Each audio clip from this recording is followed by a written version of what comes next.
आज पश्चिम बंगाल का जो स्थिति है, कल सुप्रीम कोर्ट ने भी नोटिस ममता दीदी को दे दिया और हाई कोर्ट ने सभी जो मंत्री और 2 आदमी और मेयर थे सबको जेल भेज दिया। कलकत्ता हाई कोर्ट ने जेल भेज दिए और सुप्रीम कोर्ट ने भी नोटिस कर दिए ममता दीदी को।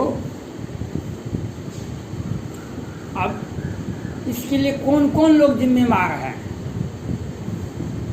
ये जो परिस्थिति हुआ पश्चिम बंगाल में, इसके लिए कौन कौन लोग जिम्मेदार हैं? इसके लिए जब 2019 में राजीव कुमार जी थे DGP, CBI Sharda chit fund में गिरफ्तार करने के लिए आ गई, गिरफ्तार कर भी लिया, लेकिन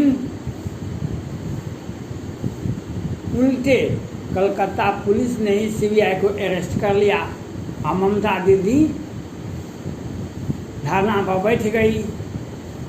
तत्कालीन सुप्रीम कोर्ट के माननीय मुख्य न्यायाधीश गोगोई साहब थे, उन्होंने कड़ी आपत्ति राजीव कुमार पर, कलकत्ता सरकार, ममता दीदी की सरकार पर कड़ी आपत्ति किए, लेकिन कुछ दिनों के बाद राजीव कुमार जी को कलकत्ता हाई कोर्ट से ही जमानत मिल गया।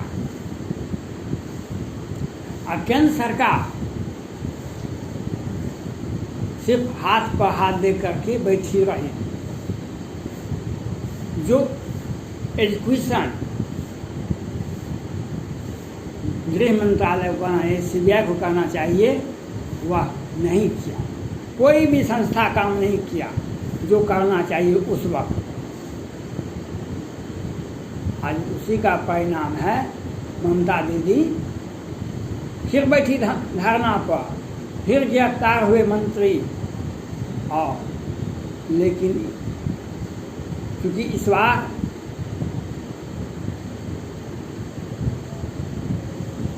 ज़्यादा चुनाव के बाद ममता दीदी के इशारे पर, ममता दीदी के परोक्ष में सैकड़ों हिंदुओं को घर से भगाया गया, हत्या कर दी गई और श्राद्ध ब्याह सभी का सामान घर घर लूट लिया गया। उसमें बांग्लादेश के भी कुछ रोहिंग्या मुसलमान भी कुछ थे और बांग्लादेश के भी एक संगठन के लोग थे। ये सब ममता दीदी के इशारे पर अब यह तय हो गया ममता दीदी पर एफआईआर होगा और समय आने पर ये कुर्सी भी छूटेगा और जेल भी जाएगी। जब आप रावण प्रवृत्ति का लोग रहिएगा सत्ता से तो आपका अंत भी यही तरह से होगा। सत्ता, राजनीति ये सब संविधान के मुताबिक चलते हैं, लेकिन सत्ता में जब आ जाते हैं कुछ लोग तो संविधान और न्यायालय दोनों से ऊपर हो जाते हैं। और उसी का जीवंत उदाहरण है ममता दीदी। आज ममता दीदी का जो स्वरूप है, जिस तरह से हिंदुओं के साथ, हिंदू महिलाओं के साथ और कितने लोगों को मार दिया गया, ये 2 साल से चल रहा था। ये चुनाव के बाद ये पराकाष्ठा हुआ। इसके लिए ममता दीदी के साथ साथ केंद्र सरकार, सीबीआई और न्यायालय सभी के सभी दोषी हैं। जिस संस्था को जो काम था वह संस्था वह काम नहीं किया, केंद्र सरकार तो और काम नहीं किया, गृह मंत्री माननीय अमित शाह जी और कोई जवाबदेही वाला काम नहीं किया। कानून मंत्री तो ही कोटा पूरा करते हैं कि हम कानून मंत्री हैं, आपने देखा अमिताभ बच्चन की पत्नी जया बच्चन जी राज्यसभा में ड्रग माफियाओं के लिए कितना लंबा चौड़ा भाषण दिए, लेकिन कानून मंत्री एक बार भी नहीं बताए कि आपने जो भाषण दिया वह राष्ट्रद्रोह है। ड्रग जो है साधारण नशीला पदार्थ में नहीं आता है, लेकिन कानून मंत्री कुछ भी नहीं। आज ममता दीदी रामचरितमानस का एक पंक्ति है, जोवन जर किसे नहीं बलकावा, मच्छर काहि कनक लावा, चिंता सांपन को खाया, काहिन पद पाए बुराया। सभी व्यक्ति पद जब पाए जाते हैं बुरा जाते हैं, और कोई व्यक्ति को पास में अगर जवानी है उसका कोई न कोई कहानी होगा, और सभी व्यक्ति में पद मिल जाता है वह बोगा जाता है। रामचरितमानस का पंक्ति है। ऐसा ही हर्ष अनेक नेताओं का होता है। ममता दीदी उसका बंगला भी जानती है, इंग्लिश भी जानती है और हिंदी भी जानती है। इसके लिए सारे संस्था भारत के जिम्मेवार हैं, केंद्र सरकार भी और ममता दीदी का तो कोई बात ही नहीं है। अब बिहार में आइए,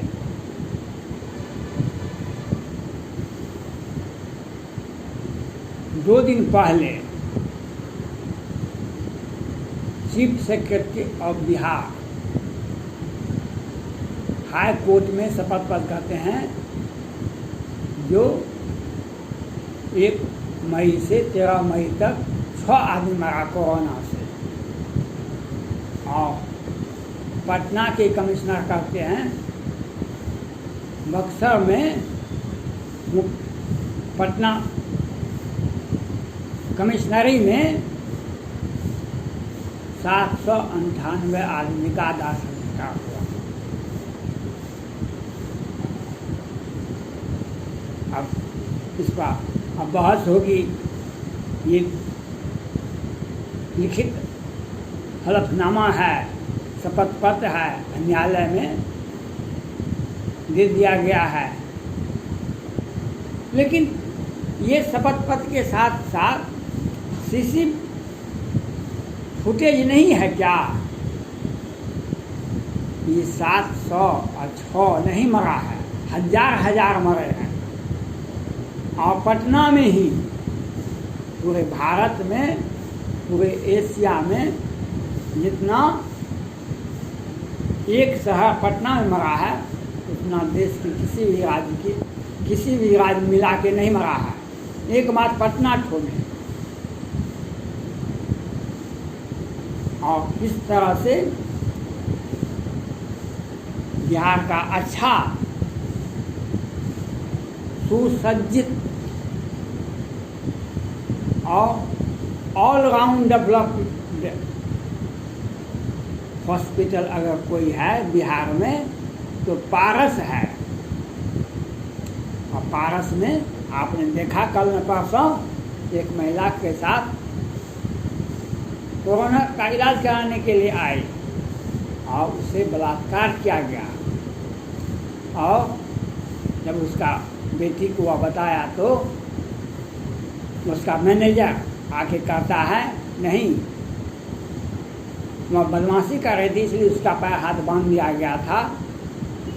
हम पटना हाई कोर्ट से कहना चाहते हैं उसी मैनेजर को बुला लीजिए, उसी मैनेजर को, पारस मैनेजर को, और उसका डिटेल ले लीजिए। आपके हॉस्पिटल का पैसा किन किन स्टाफ के पास में जाता है, कहाँ कहाँ जाता है, आप बताइए। आप अपना आमदनी दिखाइए और कितना पैसा आप लेते हैं एक पेशेंट पर, और कितना कितना स्टाफ है, उसका शेयर कहाँ कहाँ जाता है। पैसा लूटने का एक अड्डा है, जनता का कोई सेवा नहीं है। और ये सत्ताधारी दल का है, इसीलिए महिलाओं के साथ भी बिहार में तो कानून व्यवस्था का बात है, सुशासन की सरकार है। और मधुबनी के मोहम्मदपुर में दिन के उजाले में एक ही परिवार का 5 सदस्यों की हत्या हो जाती है। छठा व्यक्ति का गोली से भून जाता है, वह जीवन और मौत के लिए जूझ रहा है। 5 व्यक्ति का हत्या हो जाता है और वे हत्या करने वाले सारे व्यक्ति वो लोअर कोर्ट और वैकेंट कोर्ट से मैनेज हो के बेल हो जाता है। और हत्या, शराब और ड्रग और अनेक मामले में प्रवीण झा नवीन झा जाते हैं कोर्ट और आसानी से बेल हो जाता है। दिन को उजाले में सामूहिक नरसंहार होता है और माननीय मुख्यमंत्री कहते हैं कि जो सिद्ध यादव जी आते हैं तो कहते हैं ये जातीय विद्वेष फैलाने के लिए आते हैं। और लोअर कोर्ट और वैकेंट कोर्ट से ऋण घोटाले के मुख्य आरोपी को जमानत हो जाता है। ये बिहार है, तो 6 मरा तो 6000 मारेगा तो कहेगा 6 को मरा, 789 मरा तो 7000 समझिए। लेकिन ये हलफनामा हम पटना हाई कोर्ट से आग्रह करते हैं, प्रे करते हैं honourable chief justice of Patna high court से, जो चीफ सेक्रेटरी और कमिश्नर माननीय पटना हाई कोर्ट के माननीय मुख्य न्यायाधीश जिसमें अपील है, इसके पहले बिहार के मुख्य चीफ सेक्रेटरी कोरोना से की बीमारी से मर गए। निवर्तमान मंत्री मेवालाल चौधरी में अनेक IAS बिहार में मर गए, 2500 इंजीनियर मर गए और 50 डिप्टी कलेक्टर BDO CO प्रशासनिक पदाधिकारी मर गए और सैकड़ों शिक्षक यानी मर गए। हम आपसे माननीय पटना हाई कोर्ट के माननीय मुख्य न्यायाधीश जी से अपील करते हैं, शपथ पत्र मुख्यमंत्री जी से और स्वास्थ्य मंत्री मंगल पांडे जी से लिया जाए और हमारे कर्मचारी चाहे चीफ सेक्रेटरी हो, पटना कमिश्नर हो, इन पर कोई भी कार्रवाई नहीं की जानी चाहिए। क्योंकि ये लोग 10 दिन 5 दिन पहले पद पर बैठे हुए हैं। 15 वर्षों से नीतीश कुमार, मंगल पांडे और सुशील मोदी ने बिहार के स्वास्थ्य विभाग को बर्बाद कर दिया, पैसा लूट लिया है। और इन लोगों का निजी अकाउंट और इनके सगे संबंधियों का अकाउंट को देखा जाए किस तरह से ये पैसा बनाए हैं। और स्वास्थ्य विभाग का 209 वेंटिलेटर खरीदा गया, क्यों नहीं? ऑक्सीजन 400 मीट्रिक टन ऑक्सीजन आता है, क्यों नहीं उसका उपयोग किया जाता है? क्यों वेंटिलेटर खराब है, घर में रखा हुआ है, हॉस्पिटल में रखा हुआ है? पैसा कमीशन कमाने के लिए स्वास्थ्य विभाग को बर्बाद कर दिया है। 15 साल के बाद में ये मंगल पांडे और ये सुशील मोदी और नीतीश कुमार जी यही स्वास्थ्य मंत्री रहे हैं।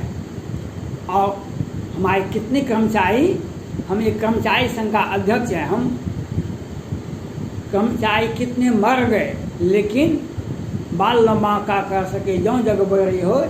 माननीय मुख्यमंत्री नीतीश कुमार जी, माननीय स्वास्थ्य मंत्री मंगल पांडे और माननीय पूर्व स्वास्थ्य मंत्री सुशील मोदी जी पर FIR कीजिए, इन पर कार्रवाई कीजिए।